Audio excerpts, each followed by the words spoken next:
موضوع صدقہ جاریہ۔ سامعین کرام، میرے مسلمان بھائیوں اور بہنوں، صدقہ جاریہ زیادہ سے زیادہ کرنے کی کوشش کرو، کیونکہ صدقہ جاریہ ایک ایسا نیک عمل ہے جس کا اجر و ثواب مرنے کے بعد بھی جاری اور ساری رہتا ہے۔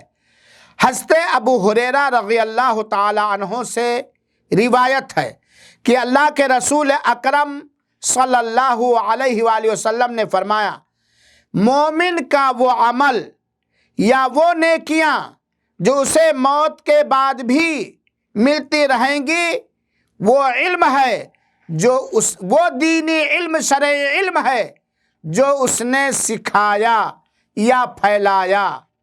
دوسرا، وہ نیک لڑکا جو باپ چھوڑ کر گیا ہے، باپ کے مرنے کے بعد اس کے لیے دعا کرے۔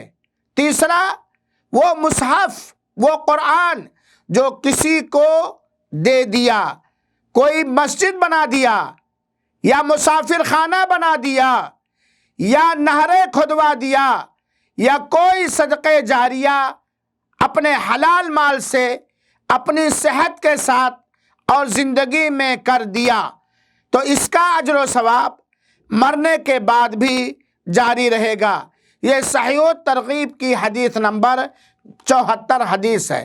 اس حدیث سے بات معلوم ہوتی ہے کہ یہ اعمال جن کا اس حدیث صحیح کے اندر ذکر ہوا ہے، ان اعمال پر اپنی خیر خواہی کرتے ہوئے اور اپنے لیے مرنے کے بعد ثواب کو جاری رکھنے کے لیے اس حدیث پر ہمیں اپنی بساط اور طاقت کے مطابق عمل کرنا چاہیے، اور کوئی نہ کوئی ایسا صدقہ جاریہ حلال مال سے اخلاص نیت کے ساتھ کرنے کی کوشش کرنی چاہیے جس کا اجر و ثواب قیامت تک جاری اور ساری رہے۔ اللہ توفیق دے، آمین۔ والسلام علیکم ورحمۃ اللہ وبرکاتہ۔